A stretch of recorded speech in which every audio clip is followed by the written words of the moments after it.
E aí, irmãos e irmãs que acompanham Batatinha Comics? Sim, senhores, mais um vídeo de Zagor, mas é o último durante um bom tempo, que eu vou dar uma parada agora na minha leitura de Zagor. Eu li bastante coisa seguida, já trouxe aí alguns vídeos seguidos também, e aí agora esse vai ser o último por um tempo, por algumas semanas, quem sabe.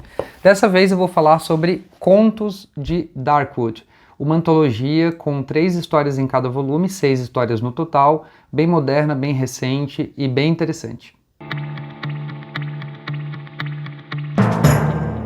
Bom, como eu falei, Contos de Darkwood são no total 6 histórias, 3 em cada encadernado, capa cartão. Não é formato italiano, é aquele formato do Ken Parker um pouquinho maior. Deixa eu pegar um formato italiano para mostrar a diferença, ó.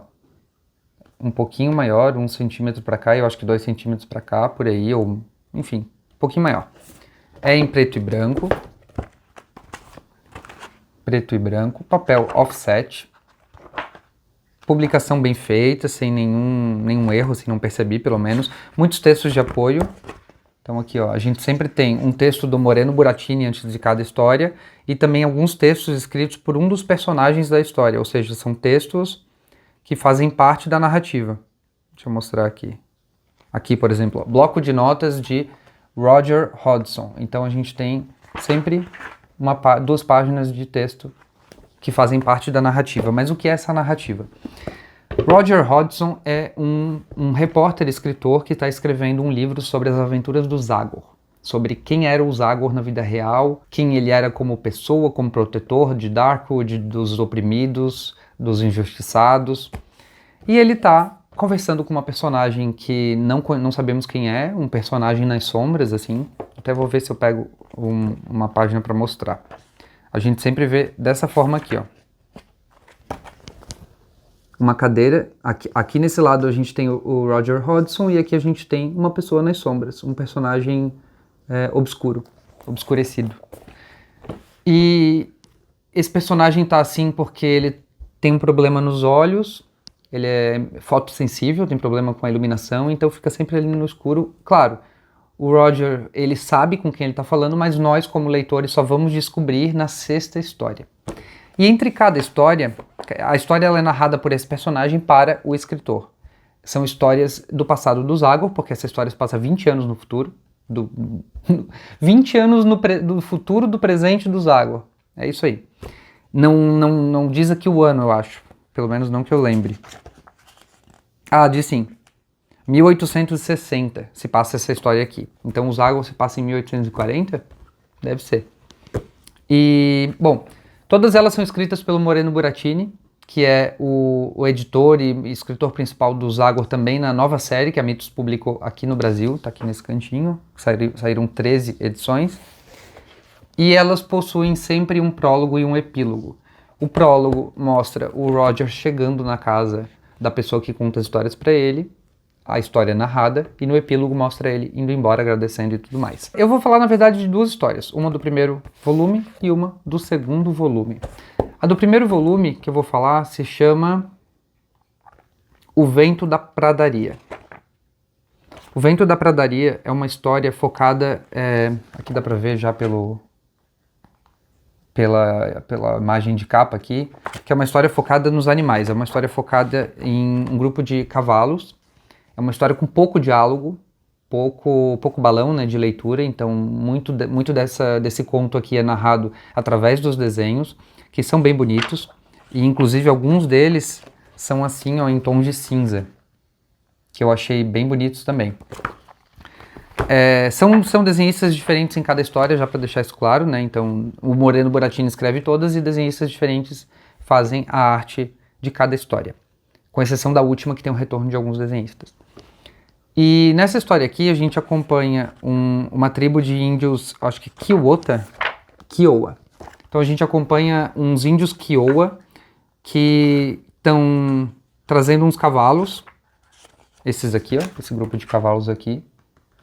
E existe também só mostrar mais ou menos o que acontece aqui, ó. Com a ajuda do Zagor, eles prendem os cavalos aqui, num desfiladeiro, eles fecham a entrada do desfiladeiro com cordas, porém um grupo de bandidos quer roubar esses cavalos.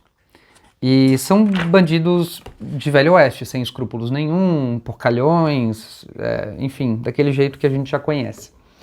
E roubam esses cavalos, matam diversos índios, é uma chacina bem violenta essa história aqui.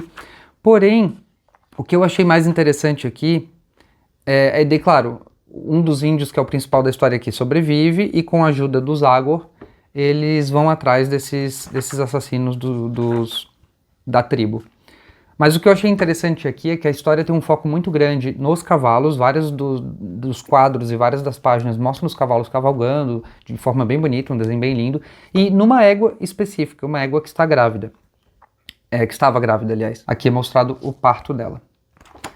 E, cara, assim, ó, se você gosta de animais, já viu um cavalo, gosta de cavalos, enfim, gosta de animais no geral, essa história aqui é de tocar o coração. Uma história que eu quase chorei lendo.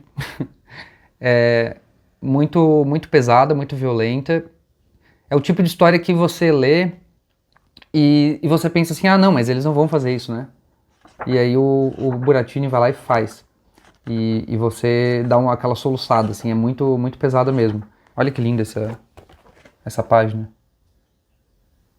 Enfim, a história tem bastante envolvimento com essa égua que recentemente estava grávida e tem um foco um pouco maior do que o resto dos outros personagens, dos outros cavalos. A Anna Lazzarini, ela desenha os cavalos assim magistralmente, mas especificamente em um dos quadros, ela desenha tanta emoção nos olhos de uma égua que assim, é difícil de segurar o choro mesmo, porque através de poucos quadros e de um zoom nos olhos da égua, a gente vê toda essa emoção em papel e nanquim.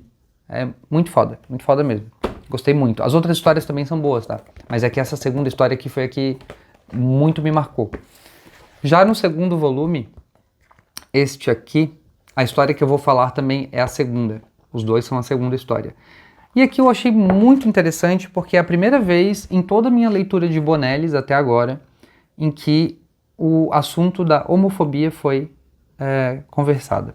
Aqui a gente acompanha a história de um rapaz que é fortemente machucado e espancado. Aqui começa com o espancamento dele. Até vou ler a sinopse e depois a gente trabalha em cima dela.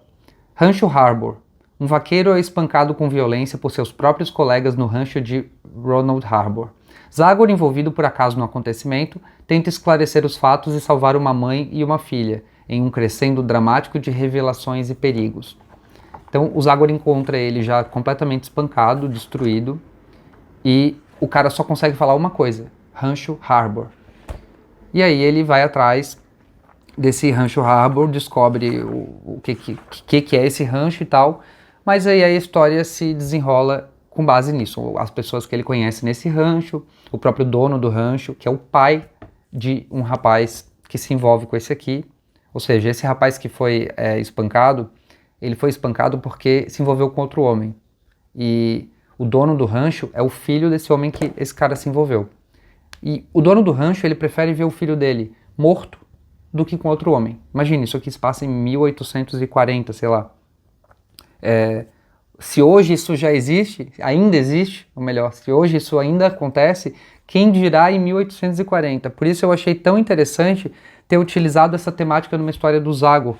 É algo que eu nunca vi em outras histórias, não sei se eu nunca li, eu não li tanto de Tex, por exemplo, né? Pelo contrário, Tex tem 75 anos de edições, então obviamente que eu não li o suficiente, mas eu duvido muito que esse tipo de narrativa aconteça lá.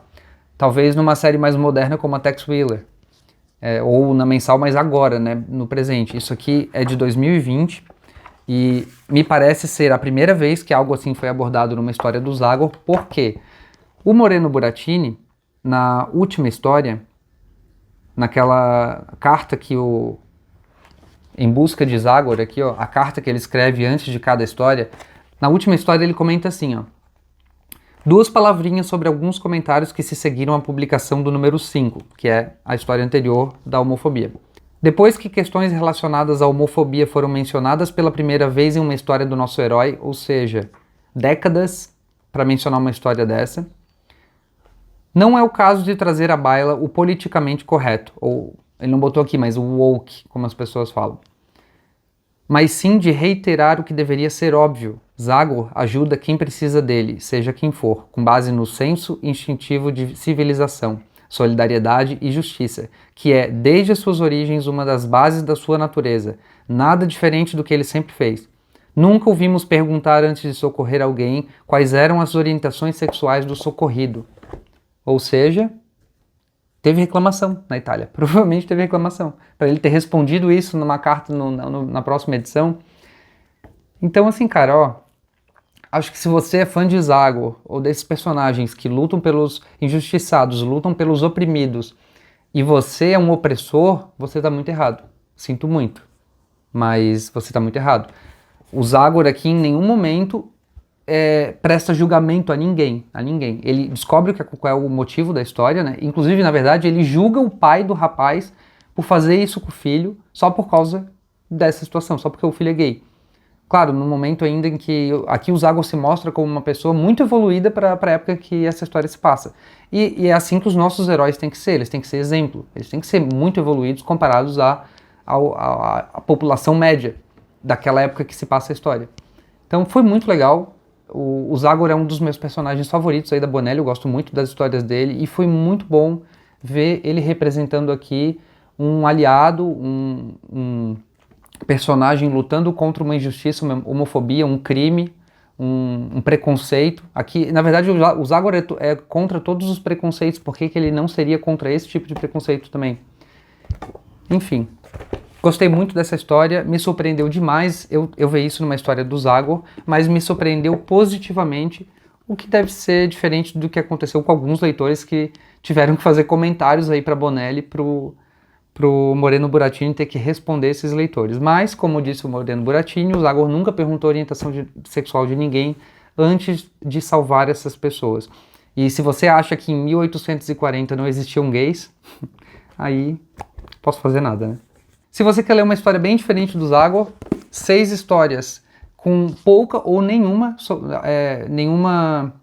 sobrenatural, nada praticamente, são histórias bem realistas, bem modernas, escrita e desenho bem modernos mesmo, assim, muito mais próximos do que estamos a ler como material, sei lá, da DC, da Marvel. E se você acha que Bonelli é coisa de velho, dá uma experimentada num material diferenciado, como esse aqui, Tex Graphic Novel, Tex Wheeler, materiais mais modernos, escritos mais recentemente, que você vai ver que a escrita evoluiu sim, tudo evoluiu aqui, e é muito bom. Bonelli é muito bom. Mesmo as coisas antigas, cara. Pega aí um Dylan Dog qualquer, puxa um Dylan Dog da estante, é muito bom, é acima da média. E o Zagor, nesse caso aqui, mais moderno, mais atual, e com histórias bem relevantes, vale muito a pena. Muito obrigado por ter assistido até aqui. Se você ainda não é inscrito, se inscreve aí para mais conteúdo como esse. Deixa o seu comentário e valeu!